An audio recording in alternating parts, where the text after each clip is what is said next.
Hello दोस्तों। Excel के इस लास्ट पार्ट में हमने सीखा था भाई एक्सेल के इंटरफेस के बारे में। आज हम बात करेंगे इसके भाई होम टैब के अंदर भाई फ़ॉन्ट सेक्शन के बारे में। इसमें सिर्फ हम दो तीन चीज़ों को ही आज हम डिस्कस करेंगे। देखिए, सबसे पहले बारी आती है भाई एक्सेल के अंदर भाई अगर हमें कुछ भी टाइप करना हो तो वो हम कैसे करेंगे, अब कहाँ पर करेंगे, किस तरह से। अब देखिए, जैसे भी जिस भी सेल में आपको भाई अगर कुछ लिखना है तो आप उसके ऊपर क्लिक कीजिए और सिंपली भाई उसके अंदर आप टाइप करना शुरू कीजिए। जैसे मैं मैंने यहाँ पर लिखा एक्सेल, ठीक है जी। कई बार क्या होता है कि भाई मैं एक्सेल तो लिख दी यहाँ पर, अगर मान लीजिए भाई एक्सेल की स्पेलिंग हम गलत लिख देते हैं। जैसे मैं इस पर क्लिक करता हूँ, एक्सेल ये गलत स्पेलिंग लिखी गई। अब इसको भाई डिलीट करने के लिए क्या करते हैं, आप इस पर क्लिक करते हैं और बैक स्पेस पर जैसे ही हम प्रेस करते हैं पूरा पूरा हट जाता है। अब यहाँ पर क्या था, देखो मेरी लास्ट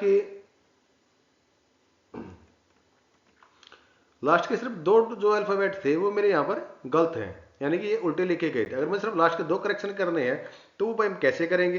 जैसे हम इस पर भाई डबल क्लिक करते हैं तो ये सेल जो है एक्टिव हो जाएगा मेरा। इसके अंदर हम एडिटिंग कुछ भी कर सकते हैं। या अगर भाई इस पर क्लिक करो आप F2 कीबोर्ड से, फंक्शन जो ऊपर की होती है जैसे F1 F2 F3, इसमें आप F2 को आप क्लिक करोगे तो भी ये जो है एक्टिव हो जाता है। अब इसमें हम बैक स्पेस दबा के इसके लास्ट डिजिट को हम अल्फाबेट को यहाँ से रिमूव कर सकते हैं। अगर आप इसके भाई बाहर हो गए, आप इसके ऊपर जाके सेल के ऊपर अगर आप यहाँ से बैक स्पेस दबाओगे या डिलीट का बटन दबाओगे तो बिल्कुल हट जाएगा, पूरा पूरा डिलीट हो जाएगा यहाँ से। ठीक है जी। जैसे भाई वर्ड्स में क्या होता है भाई, हम जहाँ पर कर्सर करते हैं और बैक स्पेस दबाना शुरू कर देते तो वो एक एक अल्फाबेट को रिमूव करना शुरू कर देता है अपने लेफ्ट साइड के डाटा को। लेकिन यहाँ पर ऐसा नहीं है, पहले हमें सेल को भी एक्टिव करना होता है, उसके अंदर भी हमें एंट्री कर देती है, उसके बाद हम उसमें जहाँ पर भी कर्सर होगा मेरे उसके हम रिमूव कर सकते हैं। अब जैसे मैं F2 यहाँ पर प्रेस करूंगा तो मेरा देखिए सेल के अंदर घुस चुका है, कर्सर मेरा ये देखो ब्लिंक करने यहाँ पर लगा है। अब यहाँ पर मैं इसको बैक स्पेस से इसको रिमूव कर सकता हूँ। टाइप करने के लिए वही एक्सेल हमने यहाँ पर लिखा, जो भी आपको टेक्स्ट लिखना है वो, और प्रेस एंटर से बाहर आने के लिए। ठीक है। अगर आप मान लीजिए भाई सेल के ऊपर गए, ठीक, अगर आप यहाँ पर भाई एक्सेल के आगे अगर आपको कुछ लिखना है, ठीक है जी, तो अब अगर टाइप करने लगोगे ऐसे ही डायरेक्ट, तो ये जो एक्सेल लिखा हुआ है ये यहाँ से हट जाएगा, इसको ओवरराइट कर देगा, यानी कि इसको हटा के नया टेक्स्ट के अंदर ऐड कर देगा। जैसे मैं मान लीजिए मैंने डाटा लिखा, अब देखिए मेरा ऐसे जैसे मैं बाहर निकलूंगा मेरा एक्सेल यहाँ से गायब हो चुका है, लेकिन मेरा डाटा यहाँ पर आ चुका है। अगर आप चाहते हैं भाई जो मेरा टेक्स्ट ऑलरेडी लिखा हुआ तो वो भी लिखा रहे और भी इसके अंदर कुछ नया ऐड करूँ, जैसे मैं कंट्रोल Z कर दिया मैंने इसको, तो इस सेल को पहले आप एक्टिव कीजिए। मैं इसे भाई यहाँ पर क्लिक किया, मैं F2 प्रेस करता हूँ तो इस सेल के अंदर मेरा ये घुस चुका है। अब यहाँ पर मैं स्पेस देके यहाँ पर मैं इसे लिख सकता हूँ। ठीक है जी, ये मेरा हो गया है। अब दूसरी बार क्या है भाई आपकी, अगर मान लीजिए भाई इसे मुझे जो डाटा लिखा हुआ है एक्सेल डाटा जो टेक्स्ट लिखा हुआ है, मुझे इसका भाई जो है फ़ॉन्ट साइज इंक्रीज करना है या भाई इसका जो फ़ॉन्ट स्टाइल मुझे वो चेंज करना है, तो मैं कैसे कर सकता हूँ। अब यहाँ पर दिखाई देगा, ये आपको दिखाई देगा, ये जितने भी आपको भाई स्टाइल आपको जो सा भी आपको चाहते हो उस पर आप क्लिक करो, यहाँ से उस टाइप का आप हो जाएगा।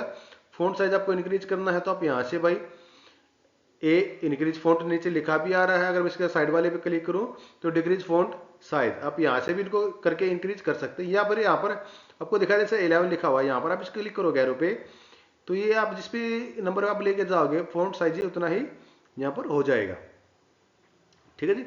या फिर आप जैसे आप इस पर इंक्रीज पे क्लिक करोगे तो ये ऐसे इंक्रीज होता रहेगा, डिक्रीज पे आप क्लिक करोगे तो ये डिक्रीज ऐसे होता रहेगा। अब एक चीज़ और यहाँ पर देखिए, मैं इसका फ़ॉन्ट साइज है कोई दूसरा ले लेता हूँ, जैसे मैंने ले लिया क्लिबरी। अब देखिए यहाँ पर जो मेरा सेल था ये एक्सेल जो यहाँ पर लिखा हुआ, लेकिन जो मेरा डाटा है ये इस ई कॉलम में आ गया, लेकिन मैं जब इस पर क्लिक करूंगा तो यहाँ पर एड्रेस बार में देखिए आप यहाँ पर कुछ दिखाई नहीं दे रहा है। ठीक है, ये क्योंकि जो डाटा है मेरा ये D9 में है, D9, ये मेरा जो सेल का एड्रेस ये D9 पे है। अब ये जो मेरा इसमें आया हुआ है इसको मैं एक ही सेल के अंदर कैसे लेके आ सकता हूँ। एक तो तरीका क्या है भाई, आप इसको ऐसे पकड़ो यहाँ से, जब ये आपका भाई ऐसे प्लस का साइन आ जाएगा डबल टू साइड एरो का आपका, इसको आप कीबोर्ड सॉरी माउस से लेफ्ट क्लिक करके अब इसको जिस भी तरफ आप मूव करोगे ये उसका साइज उतना ही इंक्रीज हो जाएगा। ठीक, नेक्स्ट क्या भाई, इसको हम फॉन्ट को जो है जो हमने लिखा है इसके अंदर टेक्स्ट हमने, इसको हम बोल्ड कैसे कर सकते हैं। एक तो तरीका क्या भाई, ये ऊपर दिखाई दे रहा है आपको भाई होम टैब के अंदर ये फॉन्ट सेक्शन में बी लिखा हुआ जिसका मतलब क्या है बोल्ड, बोल्ड करने के लिए आप इस पर क्लिक करोगे ये बोल्ड हो जाएगा। इस पर आप दोबारा क्लिक करोगे तो ये अनबोल्ड हो जाएगा। बोल्ड करोगे तो देखिए इसका सिंबल जो है ऐसे डार्क आपको बन के आ जाएगा यहाँ पर भी, और ये आपका जो फॉन्ट है ये भी आपका डार्क हो जाएगा। ठीक, दूसरा क्या है, आप कीबोर्ड से भी इसको कर सकते हो। आप इस सेल पे क्लिक कीजिए जिस पे आपको बोल्ड करना है, और बाय कंट्रोल बी, कंट्रोल आप प्रेस करके कीबोर्ड से आप बी को प्रेस करोगे तो भी ये बोल्ड हो जाएगा। और ये देखो आपके यहाँ पर भी एक्टिव हो चुका है। इसके साइड में जगह आपको दिखाई दे रहा है आई का बटन, ये ठीक है। इसका मतलब क्या है, अगर आपको भाई फॉन्ट को अलाइन करना है, क्या नाम है, इटैलिक करना है, तो उसके लिए आप इसको इस्तेमाल कर सकते हैं। मैंने भाई इसको भाई टेक्स्ट को अपने को सिलेक्ट रखा, और यहाँ पर मैंने इसको आई को बटन को क्लिक करता हूँ तो देखिए थोड़ा सा तिरछा हो गया, इटैलिक स्टाइल में ये आ चुका है। अब इसको भाई कीबोर्ड से भी कर सकते हैं। अगर मैं इसको भाई इटैलिक हटाना है तो मैं दोबारा इस पे के ऊपर क्लिक कर दूंगा।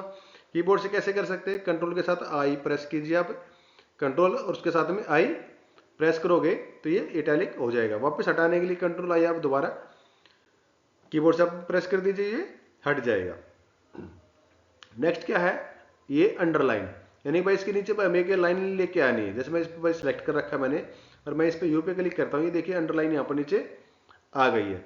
अब इसको भाई हटाना कैसे है, इसको मैं यहाँ पर डबल क्लिक करके दोबारा से क्लिक करके इसको मैं हटा सकता हूँ। कीबोर्ड से हम इसको कैसे लेके आएंगे, कंट्रोल के साथ आप प्रेस कीजिए यू, कंट्रोल के साथ आप प्रेस करना क्या, यू, तो ये आ जाएगा। इसको भाई हटाना है वापस तो कंट्रोल के साथ वापस दोबारा प्रेस कीजिए यू, तो ये हट जाती है। तो ये था दोस्तों आज का टॉपिक, जहाँ पर हमने सीखा है कि हम अपने टेक्स्ट को जो भाई कैसे बोल्ड कर सकते हैं, इटैलिक कैसे कर सकते हैं, या फिर उसको हम अंडरलाइन कैसे कर सकते हैं, या फिर हमें अपने फॉन्ट का जो साइज है वो इंक्रीज करना हो, या फिर उसका जो फॉन्ट का जो स्टाइल है वो भी हमें चेंज करना, तो हम कैसे कर सकते हैं। तो दोस्तों अगर आपको भाई टॉपिक जो आज का ये कैसा लगा, मुझे कमेंट बॉक्स में लिख के जरूर बताना। आज के टॉपिक में दोस्तों इतना ही।